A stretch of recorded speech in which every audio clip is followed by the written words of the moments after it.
In this episode of Strange Jamaican Stories, we journey to the community of Crofts Hill in Clarendon, where residents are claiming that the bare-faced ghosts of two recently buried brothers are on the loose, driving fear into some people and even accompanying some to church and posing with them in a photograph.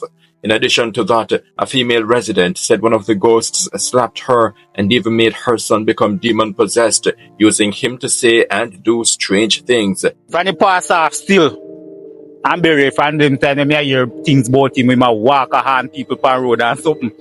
Yeah, I run out people out of their house. Be able to save man and tap get over man. Me beg for you no do. An uncle of the deceased brothers is responding on behalf of the bereaved family, claiming that the rumors are unfounded and that they are part of an extortion plot spearheaded by a funeral home that did not get the bodies to bury. Based on checks made by the Beacon, the job of restraining a ghost may cost up to 250,000 Jamaican dollars. It's a thing to deal with extortion, and they're not gonna extort us to pay nobody to tie nothing. We don't believe in that. So it's a scam, different way of scamming and extortion.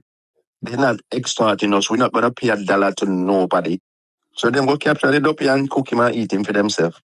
If there's one. We're not sure if the claims about the so-called ghost brothers are true. What is clear is that there's an amount of apprehension among residents, and that's why we sought general advice from a pastor who leads a church in the area. He has a lot to say to those who may encounter elements of the supernatural realm.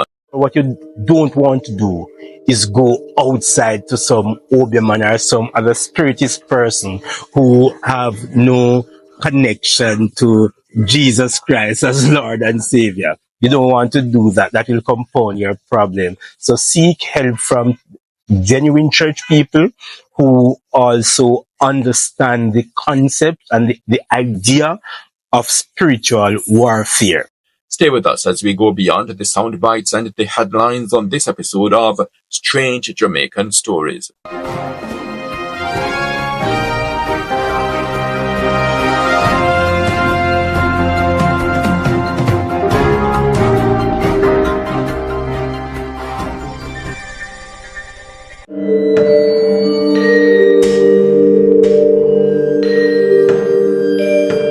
It's a story grounded in immense grief for a family who, months apart, lost two brothers, 25 and 21 years old, under questionable circumstances. There is a jovial person. We rally around him, play domino together and something. Sit down and eat together. It was a good youth. The older of the brothers was shot and killed and eventually buried on October 26, 2024. Less than 2 weeks after that, the younger brother also passed away. Both brothers were interred in their family plot in the rural community of Hickory, located at Crofts Hill, Clarendon.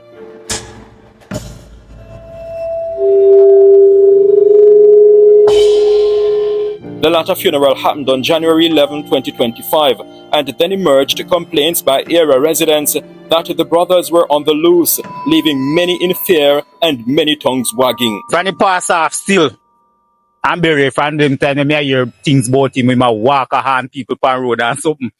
Yeah, I run out people out of their house. Stop give people trouble man, cause me here so long give people trouble virgin. Me not telling no, forget nobody no trouble. So if you not dead in a peace and a brappy and cause you no know me I will live. I'll give you no everything you no want. I will not check me anytime and already around me man. Be able to save man and tap get over man. Me beg for you no do. Me just say my antagonize plenty of people come here saying going to one youth down the road there. Box on all youth mother. As the days went by, stories about the Ghost brothers became increasingly frightening, starting with a case of demonic possession hours before daylight on Thursday, January 23, 2025. On that occasion, the Ghost brothers reportedly followed a young man to his home and took control of his body, using him to say and do a number of strange things. The young man's mother corroborated the ordeal, adding that she was slapped by the ghost that possessed her usually well-behaved son. It's understood that the young man was brought to a clergyman in Crofts Hill and he managed to chase the ghost out of the youngster. That form of demon possession is not far-fetched. That's according to pastor of the Crofts Hill New Testament Church of God, Rev Peter Robinson, whose general perspective the Beacon sought regarding the phenomenon known as spirit possession. Ensure that whatever it is that you experience, that is really some outside forces or spirit, and that it is not a psychological situation that maybe needs other means of sorting out. Because many times persons can have psychological situations that need to be attended to, which can, if not treated, can result in strange kind of feeling and experience. So you want to deal with that first. But also very important to note is that if it is that you have come under such attack, you should firstly try not to deal with that situation on your own. He encouraged people to get assistance from the church, not from the Obeah if they are sure that they have become demon-possessed. Many times when persons are attacked like that, they tend to believe that somebody is causing this to happen to me. They tend to believe that, listen me, is somebody trying to send demon on me or send dopey on me. And many times persons try to get even, and they will seek to find help in other places, such as go to the Obeah, or say they are trying to find a way to deal with whatever is dealing with them. And usually what they are doing in essence by doing that is going to evil to get assistance with evil. And that doesn't make sense. You're only compounding the situation that you are experiencing. So what I would suggest is that you find a church or find members of some church or Christian, genuine believer in the sense that they have surrendered their lives to the Lord, and have them to help you to deal with that situation through prayer, through even through exorcism, and to get the help that you need. Because as I've said before, what you don't want to do is go outside to some Obeah or some other spiritist person who have no connection to Jesus Christ as Lord and Savior. You don't want to do that. That will compound your problem. So seek help from genuine church people who also understand the concept and the idea of spiritual warfare. The case of purported demon possession in Crofts Hill so mind-boggling, it prompted a number of young men who were close to the younger of the Ghost brothers to attend church on Sunday, January 26. But even at church, the unexpected happened. The Ghost brothers apparently showed up there with a group of young men. The youngsters became aware of that while they were looking at a group photograph that they took while at church. In it, images said to be those of the Ghost brothers are seen posing with the youngsters, one of the late siblings much more obvious than the other. When the Beacon visited the young men hours after they took the now viral photo, they declined to be videotaped or interviewed, citing, among other things, the likelihood of further social rejection.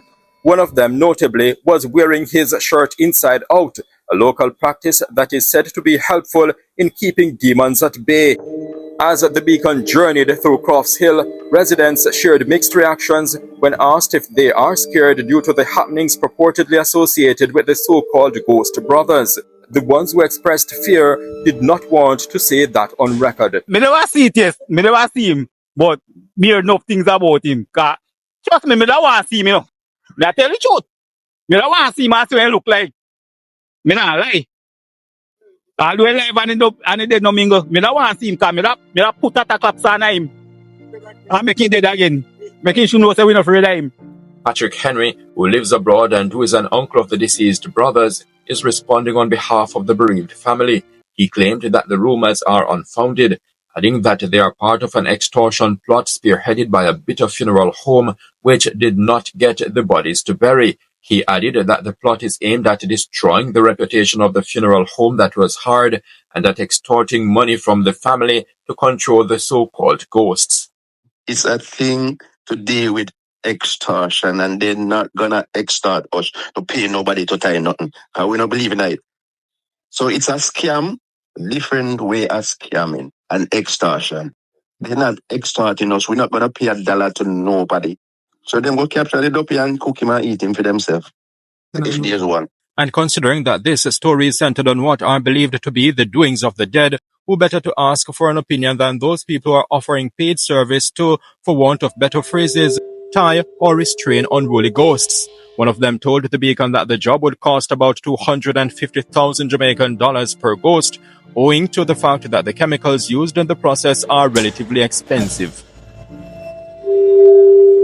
The uncle further stated that the rumors have affected his family terribly, as persons are saying that their family's home, where the younger brother lived up to the time he died, is haunted. He thinks that may also affect his 90-year-old mother, who is among people living at the home. My mother is a very sick mother right now, which I'm upset, right? Yeah. The other day she was ill. I'm trying to get somebody to stay at the home to look after. Oh, we're not going to that haunted house. These are the fearmonger amongst people. My mother could pass away and nobody don't want to go at the house. But the house is safe and secure. My mom is there, the helper is there, my niece is there, my cousin live there, and they have no problem there. The people around the community equally, no one say anything. People go about their normal business. Is the people out the joining community been saying this, and it's planned within a small circle. And those are the Confederates that's working with the funeral home. We're upset because it's not them get the body, so they must spread the rumor, and they don't want this funeral home get any work. They have anything to prove? Nothing. They doctored audio and they try to put it out. If you listen, that's totally rubbish. They said out some pictures that's Photoshop. So anybody with smart enough would realize, oh, these things have something bigger than just a normal person behind it. In the meantime, the uncle of the deceased brothers shed a bit more light on the circumstances of their deaths. The first brother died from gunshot in Kingston. The second brother, just after this one died, the mom gets scared. So she go to Kingston. He was there. But the second brother, obviously, he was sick for somewhere else and didn't want to tell a family member because he drink and smoke a lot. So he thought if he said to a family member, we're going to tell him to go to the doctor. So what I hear at first, he was sick there, vomiting. I thought that he had flu. So by the time he get worse and worse, normal flu, so I don't want to go to the doctor. I'm good, man. So by the time they rush him to the doctor, he started to mess up himself now. The doctor told him that he have that thing from rat, we call it. Leptospirosis? Yeah. So he had to go to Spanish Town Hospital. So he went there. Spanish Town Hospital a long day before him see a doctor. By him see the doctor, boy, it was gone bad. All his organs were destroyed inside. Because you get the leptospirosis without treatment and time, it can damage you. Mm-hmm. But as per the autopsy, say that he died from dengue fever. The uncle also had this to say about the younger brother, who is being portrayed as the mastermind in the purported demonic attacks. Based on the funeral, he was loved by people, because young people turned out for him a lot. But as an uncle, the only problem I have with AJ, he used to smoke. I don't smoke. Big uncle said, don't smoke, don't drink too much. But he was a jovial person. He was a footballer, loving person. And the community come out for him. They support us as family in terms of whatever they can give, they help us. Right? So for this community, it's more natural friend. Everybody are so upset with this rumor. The jury is still out on whether or not claims about the so-called Ghost Brothers are true. What is clear is that there's an amount of fear among a number of residents, especially those in the area where the demon possession is said to have taken place. In light of that, the Beacon asked Rev Robinson how accommodating churches should be if residents show up with cases of spirit possession. Church people have to recognize too that when persons come to them for help with spiritual issues like these, that not all persons have the giftedness to deal with it. But at the same time, they should be very sympathetic and understanding to the person's situation. Do not run away the person and say that you are the one who caused this on yourself. Nobody wants to be possessed by devil. And the fact that they come to you for help, even if they wanted to be possessed, they now want to be delivered. It is not your position to judge as to why could this be. It is your position to be as sympathetic as you can be, as loving as you can be. And even if you, as an individual or as a church, is not able to help, you could recommend other church people or another church where the giftedness to deal with such situation do exist. Reporting from Crofts Hill, Clarendon, this is the Jamaica Beacon.